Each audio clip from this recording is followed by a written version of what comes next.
अस्सलाम वालेकुम व्यूअर्स। जब अचानक आपके घर वालों का कुछ नया मज़ेदार खाने को दिल करे तो आलू में दूध डालें और साथ में एक अंडा डाल दें। आपके घर वाले खाने से हाथों को रोक नहीं पाएंगे। स्टेप बाय स्टेप एक एक चीज़ बताऊंगी। अपनी वीडियो को एंड तक पूरी वॉच करना है। तो चलें शुरू करते हैं। ये मैंने 2 आलू लिए, इनके छिलके उतार के तो इसको आपने चॉप करना है, बारीक बारीक चॉप करना, मोटे बिल्कुल भी नहीं होने चाहिए। मैं थोड़ी सी आपको कटिंग दिखा देती हूँ। साथ में एक प्याज मीडियम साइज़ में चॉप कर लें और साथ में 3 से 4 लहसुन के जवे वो मैंने चॉप ही किए हैं।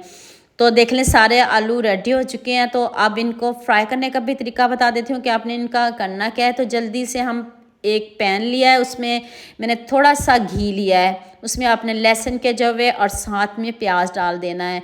इनका कलर बिल्कुल भी चेंज नहीं करना, खुशबू आने लग जाए, कच्चापन दूर करना है तो फिर हम इसमें आलू डाल देंगे। इधर आलूओं की इतने अच्छे से बुनाई करेंगे कि इधर ही में जो हमारे आलू है ना वो हाफ डन हो जाएंगे। यहाँ मैं आपको याद दिला दूँ, अगर आपको मेरी रेसिपीज़ पसंद आ रही हैं तो जल्दी से मेरे फेसबुक पेज को भी फॉलो कर लो और साथ में मुझे यूट्यूब पे भी सब्सक्राइब कर दो। ये आपकी तरफ से प्यार होता है, मोहब्बत होती है, खुशी होती है कि आपको मेरी रेसिपीज़ पसंद आ रही हैं। 1 टीस्पून नमक, 1 टीस्पून चिली फ्लेक्स डाल दें और 1 टीस्पून ही मैंने इसमें साबुत ज़ीरा डाला है। ये ऑप्शनल है, और आपके बच्चे ज़ीरा पसंद नहीं करते तो इसको आप स्किप भी कर सकते हो। 2 चम्मच इधर चिली सॉस के डाले हैं और थोड़ी सी हल्दी डाली है कलर के लिए। अगर आप हल्दी को स्किप करना चाहते हो तो कर सकते हो, इसकी जगह फूड कलर का भी इस्तेमाल कर सकते हो। इधर जो हमारे आलू है ना वो हाफ डन हो चुके हैं। अब आपने इसमें 1.5 कप दूध शामिल करना है। अब आंच को बंद कर दें। अब आपने जब दूध डालना है फिर आंच को बंद कर देना है। जब दूध ठंडा हो जाए, आलू ठंडे हो जाए, तब आपने इसमें एक अंडा शामिल कर देना है। गरम गरम में बिल्कुल भी नहीं डालिएगा, ठंडा हो जाए तब आपने इसमें डालना है। तो अब इधर अंडे को भी अच्छे से मिक्स करते हैं। तो इधर हमें 1 कप मैदा चाहिए, ना कोई बेसन, ना कोई बेकिंग पाउडर, ना कोई बेकिंग सोडा, कुछ भी नहीं शामिल करेंगे। इतने मज़े की ये रेसिपी बनने वाली है, आप पिज़्ज़े को भी खाना भूल जाएंगे जब आप ये वाली रेसिपी बनाओगे। अब आपने इन सब चीज़ों को बहुत अच्छे से मिक्स कर लेना है। अभी वीडियो पूरी देख के जाइएगा, अभी बहुत कुछ बाकी है, अभी इधर वीडियो ख़त्म नहीं हुई। अभी हम इसमें और भी मसाले डालेंगे। मैदे को पहले अच्छे से हम मिक्स कर लें। अब मुझे जल्दी से ये भी बता दें मुझे किन किन मुल्कों और किन किन शहरों से देख रहे हैं। मुझे बहुत खुशी होती है जब आपके फेसबुक और यूट्यूब पर खूबसूरत से कमेंट पढ़ती हूँ। आप सबका खूबसूरत कमेंट करने का बहुत बहुत शुक्रिया, और आप सबके लिए भी दिल से दुआ है मेरी। आप भी हमेशा खुश रहिए और हमेशा मेरे साथ ऐसे ही जुड़े रहिए।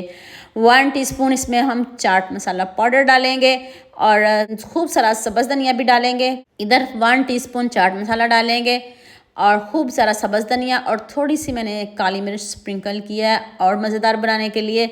अगर आपके पास मिक्स हर्ब्स हो तो वो भी आप डाल सकते हो। तो लीजिए जी, जो बैटर है ना वो डन है। इस तरह का बैटर होना चाहिए।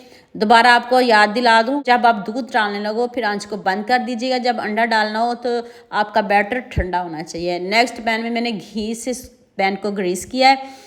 तो आधा बैटर हम डाल देंगे और आधा बैटर बचा के रखेंगे। ये क्यों बचा के रखेंगे ये भी अभी बताती हूँ। आप ऐसे भी बना सकते हो। इधर मैंने मोज़रेला चीज़ का इस्तेमाल किया, ऑप्शनल है। अगर आपके पास चीज़ नहीं है तो सिंपल भी इसको बना के खा सकते हो। किसी कटोरी में डाल के तो एक रोटी की तरह आप इसको बना के खा सकते हो। बहुत मज़े के लगेगी। रोटी नहीं है लेकिन रोटी का फ्लेवर भी आपको मिलेगा।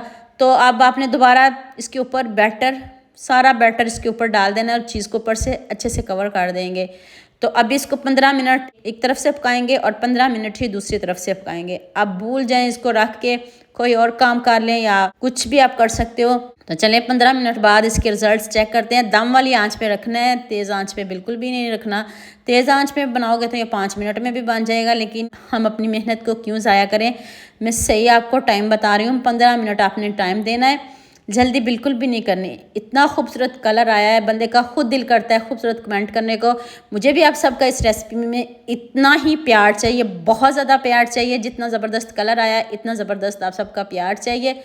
अभी मैं आपको कट करके दिखाती हूँ। इतना सॉफ्ट है, इतना यमी, बनाने में भी मज़ा आएगा, खाने में तो आएगा ही, बनाने में भी मज़ा आएगा। जितना यमी बना है, सॉफ्ट इतना बना है कि आप खाने से हाथों को रोक नहीं पाएंगे।